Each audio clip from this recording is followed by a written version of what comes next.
When starting your first business, you can make some of the most stupid mistakes and you don't even know about it. In your mind, it's completely normal. But then for someone else who's slightly above you, it's just black and white. They know you're being retarded. They know what you need to do. Now, I've been running businesses for the last 5 years now, and that may sound a lot, but then also in the business world, it's only 5 years. So please take what I'm saying with a grain of salt. But I'm just going to give you three things that I wish I knew or got told before I started my first business. So the first one is focus on getting good before you start selling. For service-based businesses, obviously get really good at your service before you start trying to pitch people. And then same with the product game, have a really good product before you start selling, because otherwise you're selling shit to people that they either think they're going to get and they don't receive, or they just don't want.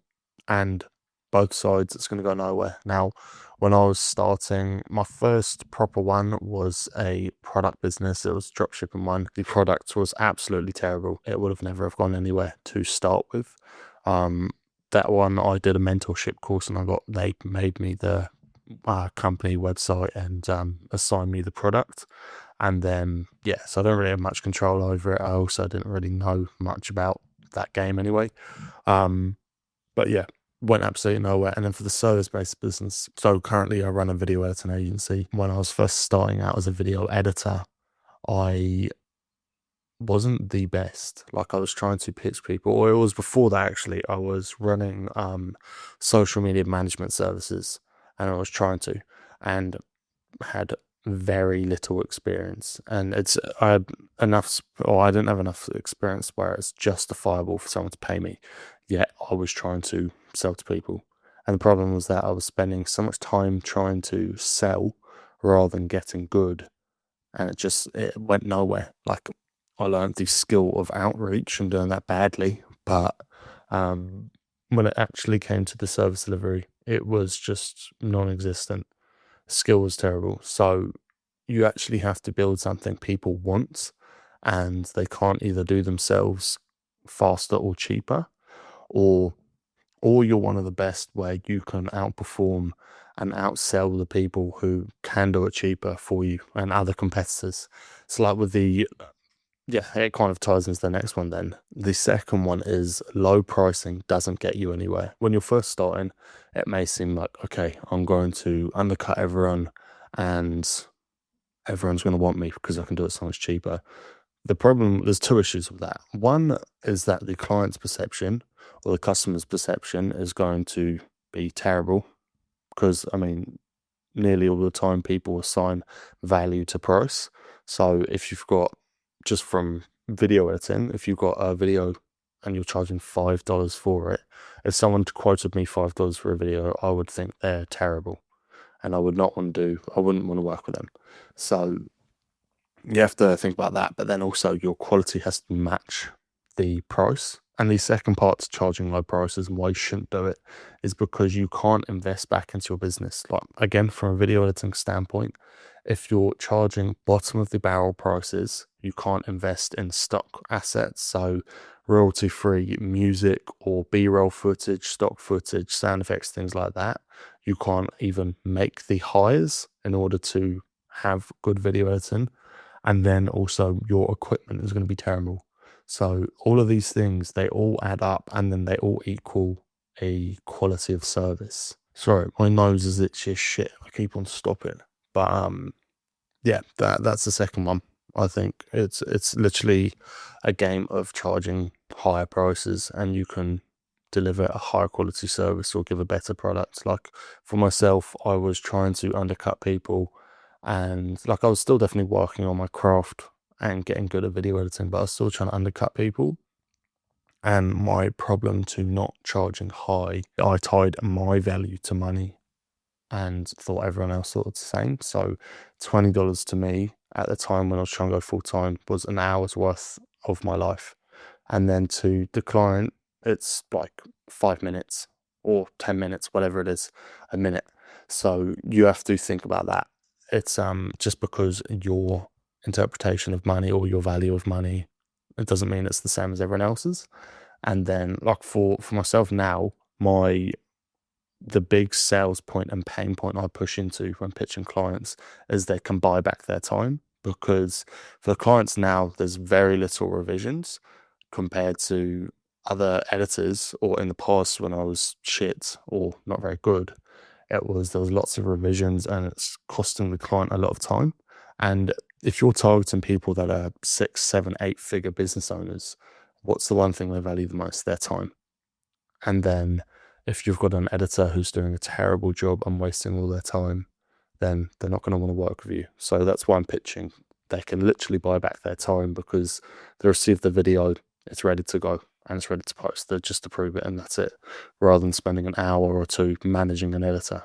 So you have to think about that. And then if their hourly rate is 500, 1,000, 5,000, you're saving them a lot of money. So, and then for your, I don't know, if it's a video for $100, then their hourly rate is $1,000, then you've just saved them $900 or $1,000 because of that. So you have to bear that in mind. And the third one was, don't stop the needle moving activities. I did this and I managed to go from working at a job for minimum wage to then going full time in my video editing business somewhat quickly. I mean, it took years and years to get that to that stage, but once I started figuring things out, there was a big spike up in growth. And then I was very diligent with tracking month to month where I was at and if I've achieved my goals and things like that. And then the goals were based around needle moving activities. So for me, it was content and cold outreach, and they were the ones that would drive business. So for myself, I was focused on that, and then day in, day out, and then whilst obviously trying to get good at editing or better.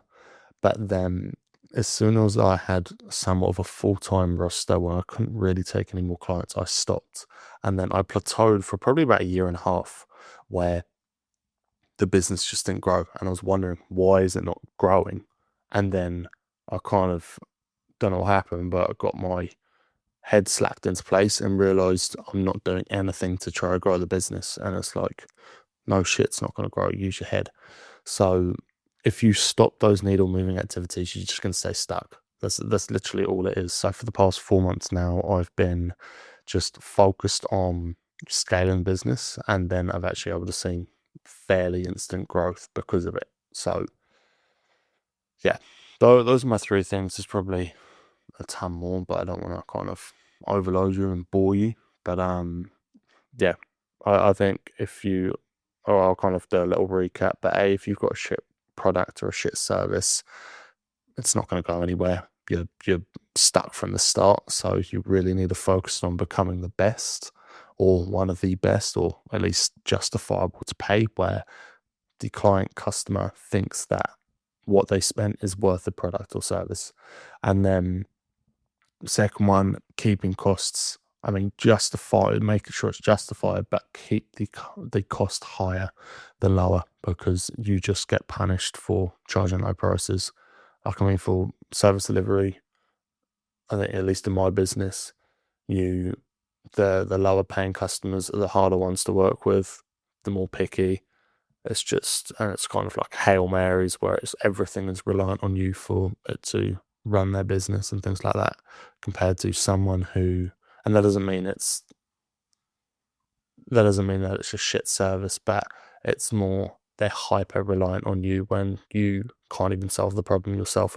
It's down to them. So yeah. And then what was the third one? I've got my monitor vertically. Don't stop the needle moving activities. So yeah, for myself now, I'm just doing a weekly meeting with Claude because I don't have a business partner. It's kind of nice to have sounds fucking crazy, but it sounds nice to have a conversation, even though it's with AI, and then just have a big whiteboard and kind of draw some stuff out, and it's a bit more physical. But yeah, doing that in kind of, it's something to keep you accountable, even if it's on a notepad or in your own head. It's like you can keep yourself accountable. I think those are the main things that, yeah, focus on growing the business. But yeah, please take what I'm saying with a grain of salt. I'm still relatively new to the business game compared to I mean, the entrepreneurs that have been doing it their whole life, I've only been doing it since 16 and 22 now. But yeah, hopefully that helps someone who's a few steps behind myself. And yeah, have a good one.